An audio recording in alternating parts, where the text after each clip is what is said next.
Hi everyone, it's Teacher Janelle. I hope you're having a great day. You may notice that I'm wearing something interesting on my face.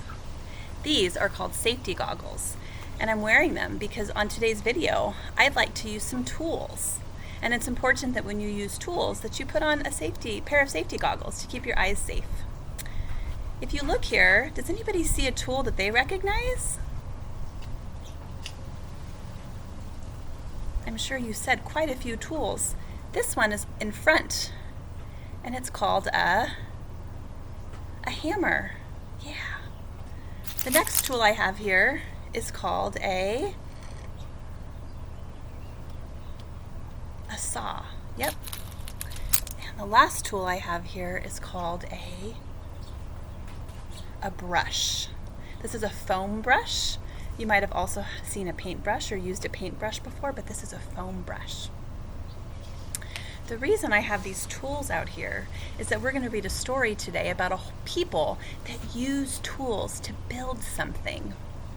This story was actually my husband's favorite story as a child. In my last video, I read to you my favorite story as a child, but this is my husband's favorite story, and it's called The House That Biff Built. While I'm reading the story, I want you to see if you notice any of the tools I just talked about in my story. I also want you to think about what it took to complete The House That Biff Built. The House That Biff Built by Janet Campbell and illustrated by Tom Cook. This is the house that Biff built. This is the plan that the architect drew for the house that Biff built. These are the machines that dug up the ground to make the excavation for the house that Biff built. This is the cement mixer that poured the concrete to make the foundation in the excavation for the house that Biff built. This is the mason who laid the bricks to make the walls of the house that Biff built. This is the roofer who rolled out the tar paper to make the roof on top of the walls above the foundation of the house that Biff built. These are the carpenters who hammered and sawed to make the rooms of the house that Biff built. These are the electricians who put in the wires for the lights to light up the rooms of the house that Biff built. This is the plumber who put in the pipes so that water can be in the kitchen and the bathroom of the house that Biff built. These are the painters who spackled the walls and painted them all to make the rooms pretty and finish the house that Biff built. These are the people who brought all their things, their lamps and beds, tables and chairs, books and toys and teddy bears, and moved into the house that Biff built.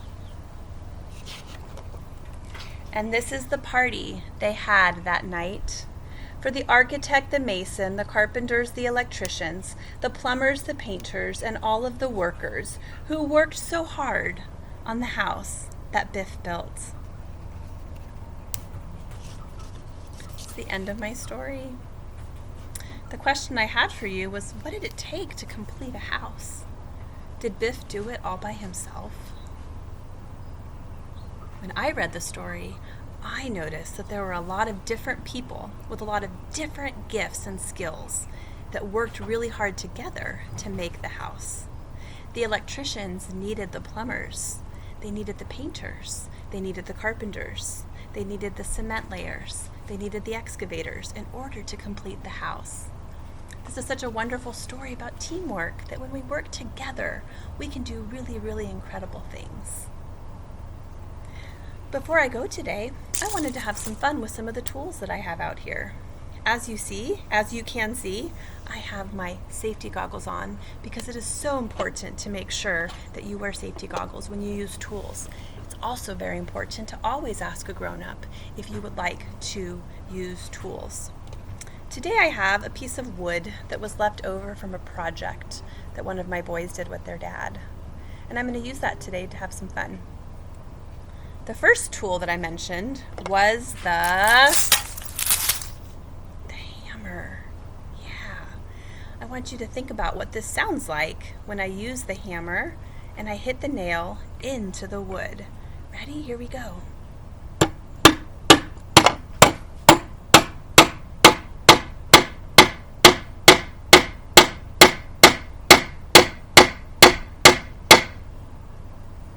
What does that sound like to you? I'm sure it sounds like a lot of different things.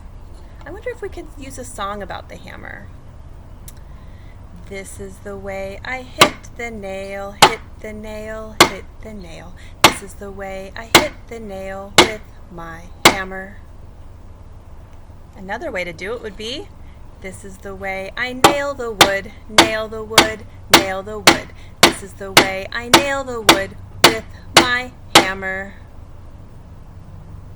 The next tool that I had here was the saw.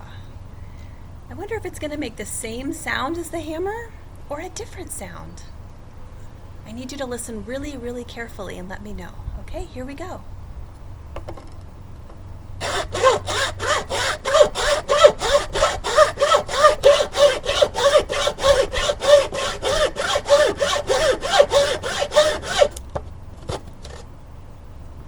Was that the same sound as the hammer or a different sound?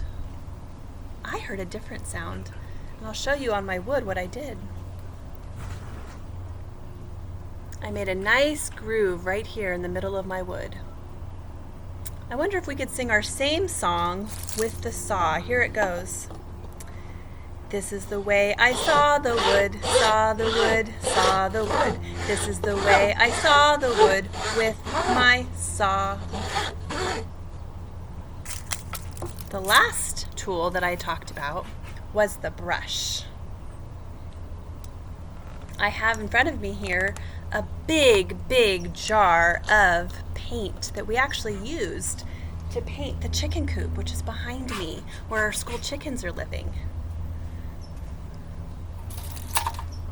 And I'm going to dip my brush in the paint very gently, and I want you to see if you can hear the sound that this tool makes.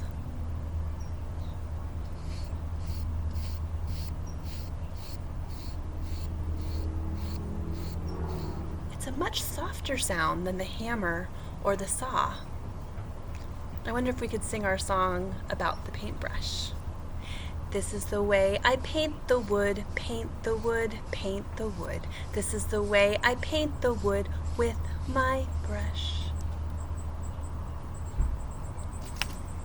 I'm going to put the lid back on my paint so it doesn't spill. Boys and girls, if you get a chance one of these days to use tools, I would love to see a picture of it on our class Padlet, or maybe your mom or dad could email it to me. On our street next week, there's actually a house that's getting demolished and a new house is going to get built. I might take some pictures and show you some of the progress over the next few weeks because I think it's going to get built pretty fast. I wonder if you walk around your neighborhood, if you might see some houses maybe that are under construction or getting built. And it might remind you of my story and how important it is to work as a team. Teacher Janelle misses you so much, and I look forward to seeing you on video soon. Bye-bye.